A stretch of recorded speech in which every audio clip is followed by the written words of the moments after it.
So today we're doing strength training workout. This is to stabilize the hips, the glutes, and the core. Okay, so I have Joanna here today with me, and Joanna's going to help demo the exercises with me today. So I get a lot of questions about people asking me my specific workouts, how I strengthen my hip with the labrum tear, and today Joanna's going to help demonstrate that with me. All right, so the first exercise we're going to start with is band walking. This band is a Perform Better band. You can get them on Amazon.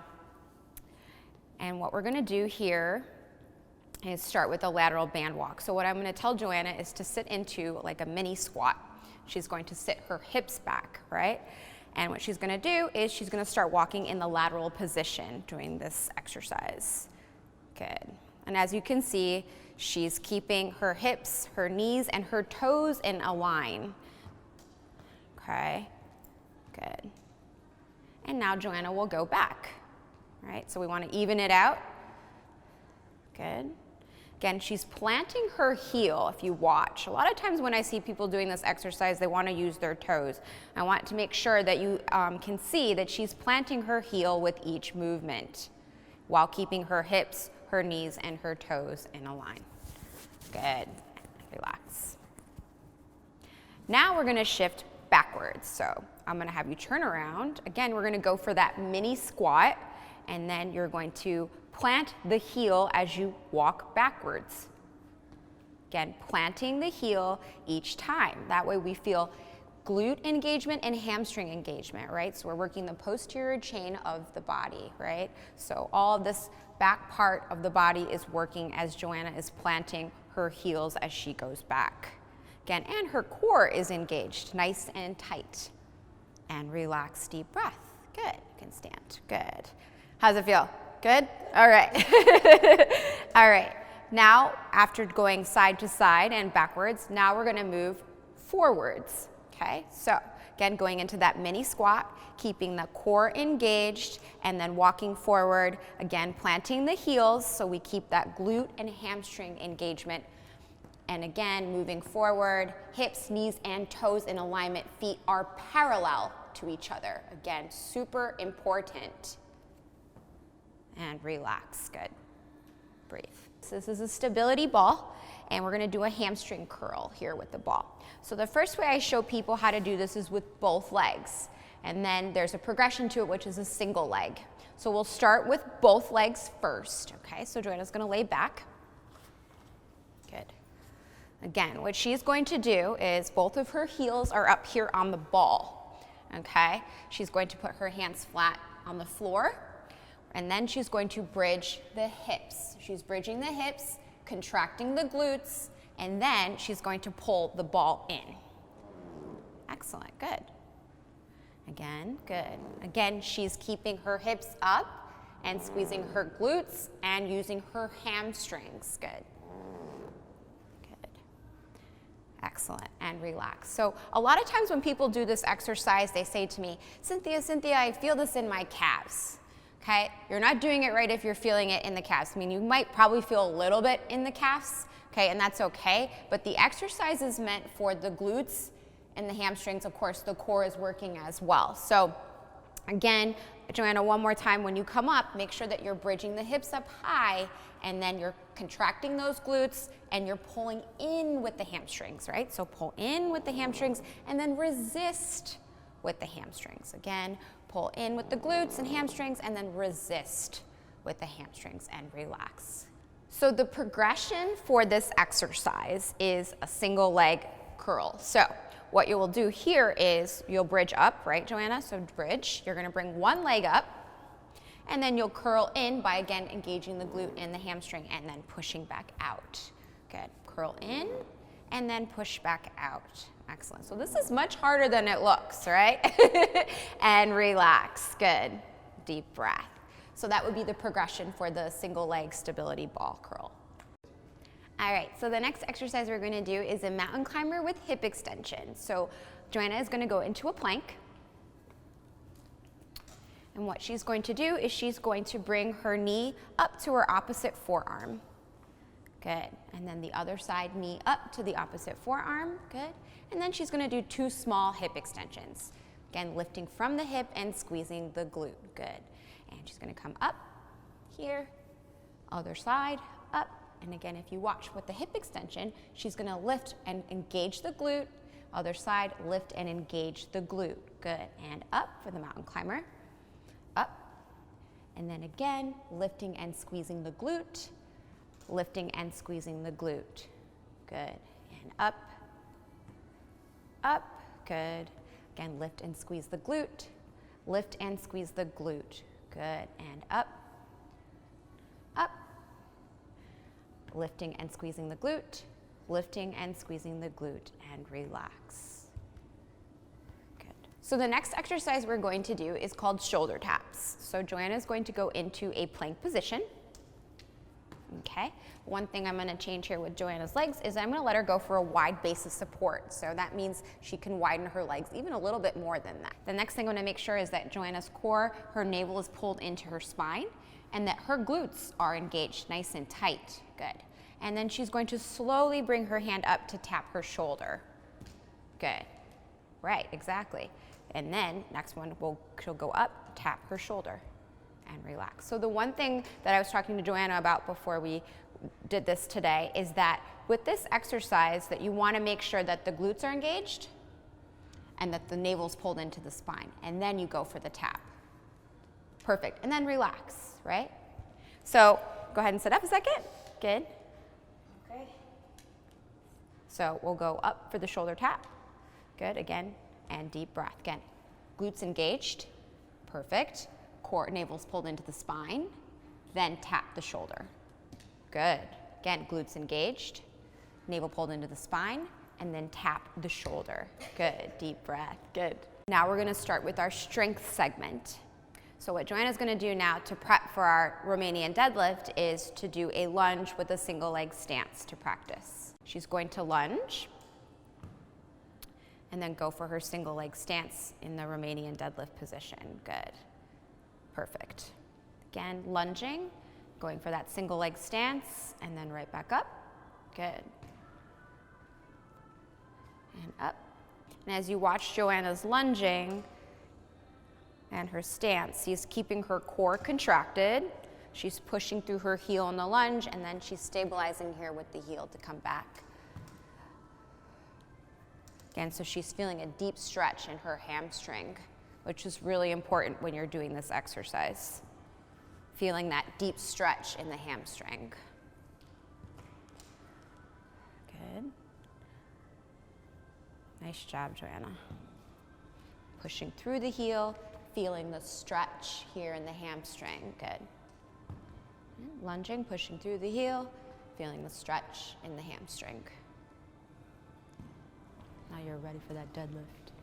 So now we're prepared for our Romanian deadlift. We're going to do the single leg movement here.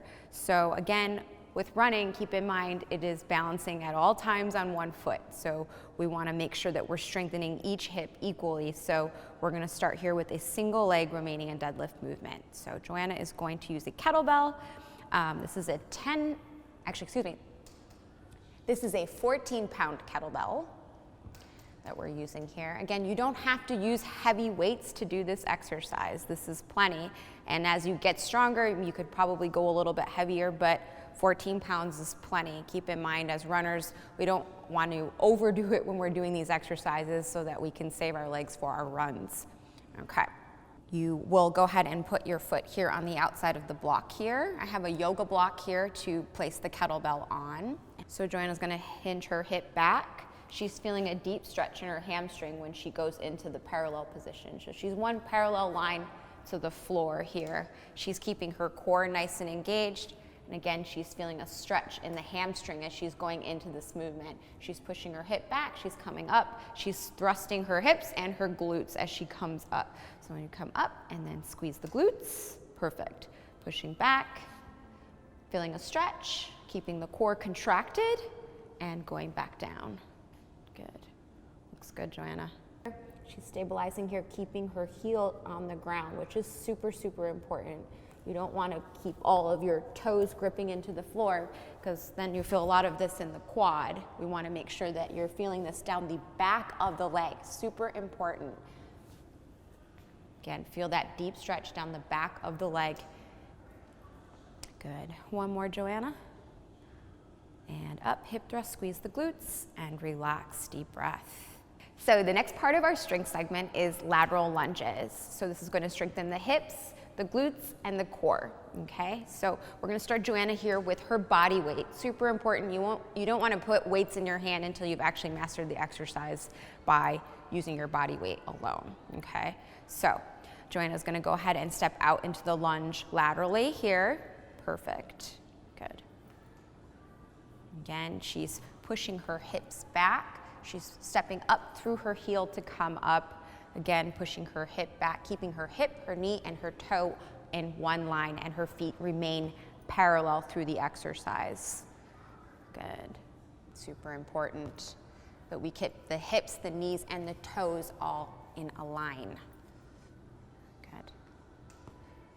And her core is contracted through the movement as well. So she's pulling her navel into her spine, keeping her rib cage pulled in as she's doing this movement so that her core is working as well. Good. Now let's say that this exercise becomes easy enough for you and you want the progression, then we would add the weight to the exercise. So I'm going to give Joanna a 12-pound weight. She's going to keep it against the center of her body. She's going to do the same movement. Again, as she comes back, she's going to sit her hip back, keeping her hip, her knee, and her toe in a line. Good. And of course, again, her navel is pulled into her spine and her rib cage is pulled in through the movement.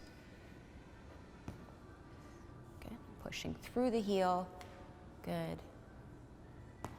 Again, working through the hip to come up, squeezing those glutes.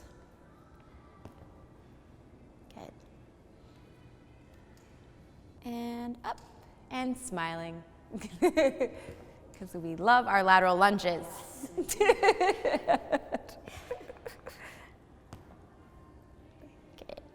And relax. Good. So the next exercise we're going to do is a shoulder press, an overhead shoulder press from the kneeling position. So I'm going to have Joanna kneel down on this RX pad. Now, if you were to do this at home and you don't have an RX pad, you could use a mat or you could use a towel. Okay, so a mat or a towel would work just as well, but we're going to put Joanna on this RX pad today. You're going to bring one knee up in front of you. Excellent, good. And the next thing we're going to do, we have a 12-pound weight here. Again, it just depends on what you can carry. If 5 pounds is what you can carry, if 10 pounds is what you can carry. Totally do what's safe for you. Okay, so we have 12 pounds here. Good, so Joanna's going to hold the weight right here against her shoulder. And again, we're focusing on balance on this exercise. So super important when doing this. I have Joanna in a position where she has to make sure that she's balancing at all times. Again, like I said earlier, that running is balancing all the time. We're always balancing on one foot. And so we want to make sure that our hips and our glutes are always strengthened. So what we're doing here is making sure that Joanna's glute is engaged. You see she just engaged her glute. Her core is engaged by pulling in her rib cage and her navel into her spine. And now she's stabilized in this side so that she can now go for a shoulder press. Go for the press. Excellent, good. Again, you can see her glute is engaged. Her navel is pulled into her spine, her rib cage is pulled in, and then she's able to go for the shoulder press. Good. And again, she's having to balance while doing this, so this is functional training. Again, squeezing the glute, contracting the core, and then going for that shoulder press. And breathing, good. Super important. Good. And again, you would want to do this for 10 to 12 reps. Good. And relax. So the last part of our hip series here is going to be a plank with a row. So we're gonna still keep those glutes working, the hips working, and the core working, and then continuing to work the shoulder. So again, she'll go for a wide base of support. So that means just bringing her legs out wide. Again, she's gonna keep the glutes nice and tight and squeezed. She's gonna pull her navel into her spine, and then she will go for a row here back with her shoulder.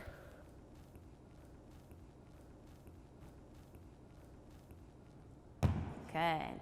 Again, each movement, she's gonna make sure that her glutes are engaged, her navel is pulled into her spine, and then she goes for the row. So we've come to the end of our hip strengthening series. I wanna thank Joanna for her time today. Again, these exercises are to help strengthen the glutes, the hamstrings, and the core. A lot of times runners really focus on the quads, and the problem with a lot of people are that they get sleepy glutes and weak hips and have injuries like labrum tears like myself. So today's exercises were to help show you, if you have some of these issues or have been going through PT or rehab, that simple basic exercises like this will help to get you to running faster, better, without pain, and more efficiently. So thanks for watching.